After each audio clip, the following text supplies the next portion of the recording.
Hey everybody, welcome back to another episode of The Devout Route with Mick Veach. I'm your host as always, Pastor Michael Braden, and with me as always, my friend, Pastor Mick Veach. How's it going, Mick? It's going well, Michael, and pretty thrilled about this topic because it's not because it's a fun topic, but I'm thrilled because I think that we have something that could help churches as they deal with this thing called conflict. Yeah. So specifically, we're talking in regards of church discipline, or how do we in the church, how do we discipline others? How do we handle confrontation? How do we deal with situations that happen in our church? And then in light of, many things we hear in the news and the social media about things that are happening in church, or things that are getting exposed. Really, I think we both agree it kind of goes back to the heart of church discipline and how do we have those kind of conversation things within the church. So, Mick, just starting right off the bat, just getting your opinion on it. Why is church discipline so important, and specifically in our world today and in our culture? Well, it's always been important. It's always been important. Yes. But we have been, I think I would give us a failing grade, generally speaking, through the ages, because we have not done a good job, number one, to follow Jesus's teaching on discipline and accountability. And number two is that we truly have not wanted to engage in conflict. Churches are notorious to avoid conflict at all costs. And then what happens is that because they don't do the proper biblical procedures, is that what they avoided actually becomes incredibly worse. Time again. Oftentimes I've said that a church can be the worst institution as it relates to conflict. It can get really bad. But I think it's a snowball effect that has gotten bigger and bigger, and they don't even know what the conflict is about. And a lot of hurt, a lot of struggle, whether it is a individual or whether it's a group, and then there's lobbying that begins, and all of that, because we have not followed a biblical procedure, specifically, obviously, Matthew 18, when Jesus talked about how we should engage conflict. But I would say the next reason why it's so hard for us in 2026, which may be different than years past, is that nobody today wants to submit under authority. Yeah. And if you're not willing to submit under authority, you're not going to have discipline. People run, right? As soon as you hold somebody accountable, there's a typical knee-jerk reaction, and the church is big enough, they can go to the next situation and start all over again. But the only problem is that you take what you left to your next location. Yeah. And it doesn't stay there. And it's only a matter of time before it's going to root its head again. God wants to use discipline not only to bring reconciliation in the relationships, but also to do something in our hearts as it relates to what he wants to do with us. Yeah, I think that's so key in talking about the submission piece, because even you have the same people who will, be opposed in authority, or like, we need more of this. But then when okay, let's put the practices in place, then it's like, okay, well, you're infringing on freedoms, or that's not fair. So it's like, it's kind of, they want your cake and eat it too, where like, we don't want these injustices to happen, but yet at the same time, we don't want to submit to authority or have these guardrails which tell us how to live. If we had a better structure of accountability, discipline would be minimal. Now, we're talking about discipline from multiple levels. Discipline in church leadership where there's abuse and moral failure, there's that kind of discipline. But there's also discipline with just normal people that are in conflict, and how to navigate conflict between people inside the church. Those are two different types of disciplines, but in reality, if we did a better job with accountability and openness and putting ourselves in those situations where we're being accountable, it would minimize those challenges. So the more successful a church is, or a Christian organization is, the more likely tempting it will be for the people that are in leadership, or the one who is in leadership, to never be held accountable. Thus, what do we hear over and over again in 2026 in recent years is that you hear of another scandal and another scandal, secrecy and power abuse and financial abuse and sexual abuse and just horrific stories. A lot of that has come to the point where people have not been, it's too late. Like they've lived in silos. They've lived in isolation. They've not been accountable. So the ultimate discipline has been they are basically sent away as a result, sometimes even to jail as a result of their discretion that they find themselves in. So it's heartbreaking to me. Truly, it is. For example, at KCC, people may or may not know this, unless they're local here, is that I'm accountable to our elders board all the time. I email them every single Monday morning. I text them every day. In addition to that, I have what's called a 360 evaluation every year, which is much more demanding than any of my team. Because as a leader, I believe if I'm going to be held accountable, if I hold my team accountable, I should be actually held accountable to a higher standard than them. So when I say a 360, what that means is they are just finishing up my evaluation actually for this year. This actually leads into discipline, because if you're being accountable, what I'm trying to say is then discipline will not be as necessary. So in the 360, I'm evaluated by some of the staff, all of the elders board, some of the people in the church, and some people outside into the community. And they take all of the information from that, and then they also take the goals in which I have, and they pull it all together, and they have a template and a plan, and they actually give the pros and the cons, the good and the bad, and then they meet with me, and then they give me recommendations. That's self-induced. I don't have to do that. By discipline in our denomination, which we're part of, I think it's every 2-3 years that the district comes in and actually gives an accountable report for the lead pastor or senior pastor. So I do it annually, and I do it, as I've said, daily and monthly with my team. If we did that in our own individual lives with accountability partners, if we did that as it relates to organizations, we would minimize. There's no safeguard. People can go right through all that and still mess up. But it sure does slow down the process. But we have to be willing to submit and humble ourselves, and don't use our positions to manipulate and to get our way, to sit silently and allow the people that we've placed ourselves under to speak into our lives. That sounds so simple, but so few people. Yeah. No, it's true. It's really scary. More successful. They do exist, but they're few. And we see power corrupts, money corrupts, and sex corrupts. An old friend said to me many years ago how he stayed in love with Jesus. He called them the 3 G's. Don't touch the gold, don't touch the glory, and don't touch the girl. And I've held on to that 30, 40 plus years. And not one of us is exempt from those. And accountability keeps me there, which then will keep me out of discipline. But obviously we want to talk about discipline, but I just felt like it was really important for us to say, let's be proactive rather than reactive. Discipline is reactive. Proactive keeps us from those. Yeah, really important. No, I think that's a huge part, because I think it helps us show that even though there is a biblical mandate for discipline, it's not though there's no hope, so this is just how you deal with it. It's like, no, we're still called to be proactive, so we can minimize those situations when they come. So I just want to do a breakdown a little bit. So for people who they may be Christian, be like, hey, I don't even know church discipline is even in the Bible, right? Could you just give a brief kind of breakdown of Matthew 18, 15 through 20 of kind of what are the steps or that God gives us in regards to discipline? Well, it's pretty simple. You can go there and look at it yourself. It's not overcomplicated. Somebody has a conflict with somebody else, they're supposed to try to work it out. So go to the person that offended you, share together. You don't go to that offense to prove you're right and they're wrong. You go for the purpose of reconciliation. And as soon as you go to the point trying to prove your point, it'll end every time unresolved. That's the first step. The second step is then bring somebody, 2 or 3 people, and try to have them intercede on behalf of the conflict, if both parties are willing to go there, Jesus said. And then hopefully you can resolve it there. But then the third step is if the offender is still obstinate and still prideful, still does not acknowledge the offense, then you bring it to the entire church. And you actually send the person out and say, until you're willing to repent, you no longer have for lack of a better word, a seat in this place.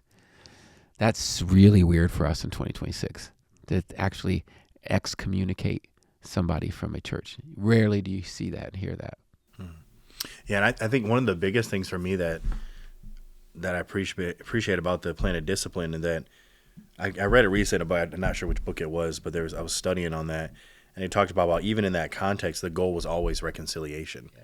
And I think that's kind of something we miss in our culture today, is we're so quick to, even in following the biblical mandate of church discipline, we don't do it as a means of reconciliation. No. It's kind of like you were saying, that we're right, you're wrong, or kind of in that same kind of cancel culture where we've removed the problem, because that's the easy thing to do. The harder thing is to continue to put in the work in the relationship so that they could one day be reconciled back into the church. I think it's heightened today. Oh yeah. Why? Because of our devices. We're on a digital fast as we're doing this podcast, and I think our algorithms, our the sameness groups and clusters that we get to, we won't listen anymore. So when somebody disagrees with us, we immediately go to conflict. Conflicts are at a higher rate. Yeah. Amongst people because of those reasons, and we've lost the art of being able to agree to disagree, to be able to hear from people from different perspectives, and we've demonized people who disagree with us, which I believe is a spiritual issue. It's a demonic issue, which goal is to destroy the church. So I think it's heightened in 2026. Yeah, I think that's a good point too, that recognizing that spiritual aspect of that. Yeah. That how the enemy can use this, right, Yeah. to fulfill his purpose and what he wants for the church. Yeah. But if we, getting in that cultural aspect. Well, let's just make it real modern, since I don't know when this podcast will be viewed, but in recent months, we, at the time of recording this podcast, we had just experienced the Super Bowl. This isn't about discipline per se as it relates to the church, but it sure does talk about conflict, doesn't it, inside the church? And the church went crazy over beating each other up on whether the Super Bowl party was, as a halftime show, was a good show or whether it was an anti-show, and whether you should have gone to another show compared to this show, and then the back and forth. I'm not vying for one or the other. What I'm trying to say is the point of the moment we live in is that we don't hear each other. We only have our opinions about it, which is a setup, and we then start killing each other verbally on social media, etc. That only makes us at a further distance, which then almost makes it impossible to do church then. How can you worship beside somebody that you've bashed in the middle? I mean, you can't really go that deep. You're not gonna. So that's just a modern day example of how we're seeing that being played out all the time. No, it's everywhere in all different facets of our culture. So kind of speaking off the culture and kind of talking about church discipline within the church, like, how would you guide someone? Because I've seen some things at churches too, where in our culture now, I would say the biblical view of discipline is countercultural to what the world would suggest to do. So a lot of the pushback you'll get from churches and the pressure they succumb to is that when they actually do follow the biblical mandate, they're persecuted by the culture as you're hiding things, or you're being secretive. Like, this stuff needs to come out. This is what perpetuates or feeds into that culture of dismissiveness and hiding things. Like, how do you balance that as a lead pastor, to a word to other leaders in the church, of recognizing, not falling in the trap of we're dismissing things, but also not feeding to what the culture views as this is what discipline should look like, or this is how we do it in the workplace, so it needs to happen in the church. How do we differentiate between those two things? I don't know that I fully understand your question, meaning that I think I hear you saying that if we discipline, people will suspect that we're hiding something. Yeah, like how do we respond to those allegations or that pushback from the culture that we're not doing things the right way, or we could be doing better, or that the discipline, maybe that worked for that culture, but now we need things added on top of that to kind of to make it more of a safe space in a sense, so that these situations don't come up.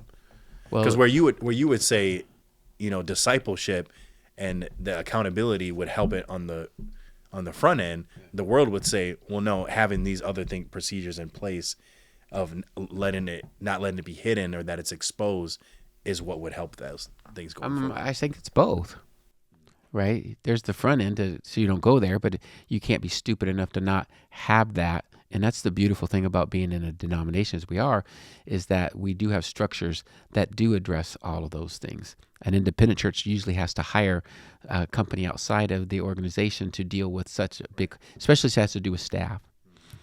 But there are churches that have even had parishioners so volatile towards one another that had nothing to do with the clergy, that they actually were suing each other and trying to get the church involved with it and making a decision about they both were in business together, for example, in recent years. So there are some really crazy conflicts and people trying to bring that into church, and the enemy trying to use that to destroy the church. So my response to the world is, yeah, we need structures. We have structures, and we will respond to when discipline is necessary for somebody.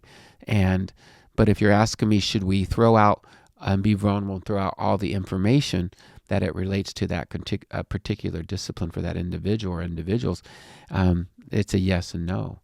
The information that can be and should be shared will be shared, but the things that are irrelevant and are all about just gory details doesn't need to be detailed.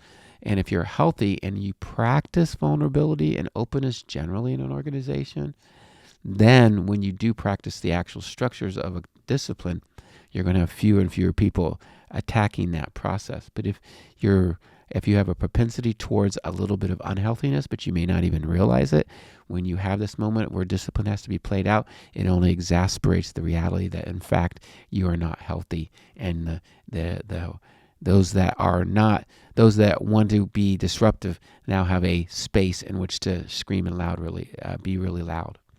Yeah, I think I like how you put that, the aspect of the gory details, because I think in our culture it's like, no, everything needs to be exposed. Yeah. Like there's no gray area. It's like if there's stuff that happen, it all needs to be shared. Let's be really practical. Yeah. Okay? Example. One of my heroes is Tony Evans. Everybody knows the name about Tony Evans. He took a leave. He's now retired. Gave the church over, I believe, to his son, if I'm not mistaken. Pretty confident that. But he's been a faithful minister for what? A long, long, long time. His wife died. He remarried. Something happened in that whole season. And the church would not convey anything. That it was inappropriate, and he was stepping down for discipline. I totally disagree with the way they did that. That's too vague. Yeah, right. Does not say anything. Yeah, interpretation. Whatever it is. Let's just say he had a inappropriate affair or appropriate whatever. You could say that. I'm not going to give you the details of that, but that's what happened. It became apparent. This is what we did immediately. This is the repercussions. And as long as you do that, you can't control anything else.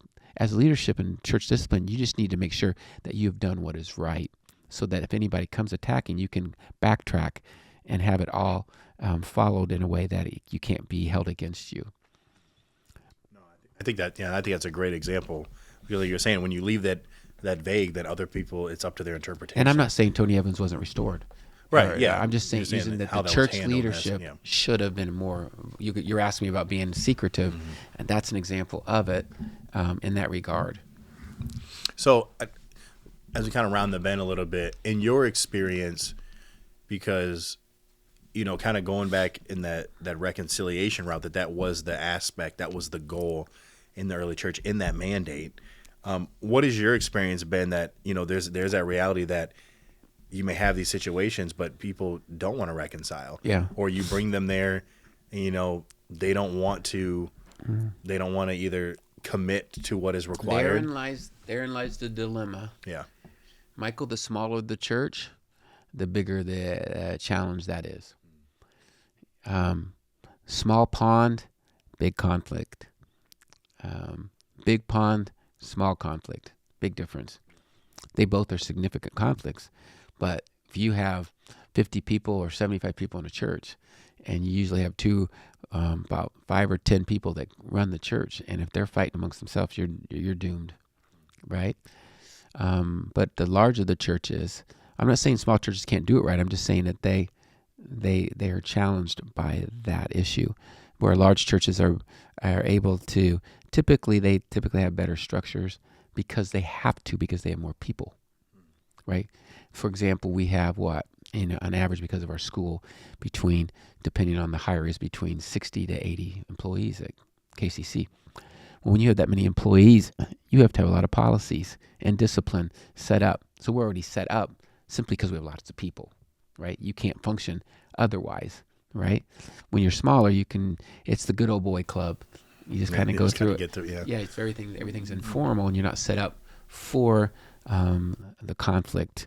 And usually the one who's in charge, they are the final say about everything, which is not everywhere, but in a lot of situations that's the case, because they do everything, and therefore they get the final say. And that can be a detriment if they're the ones the problem.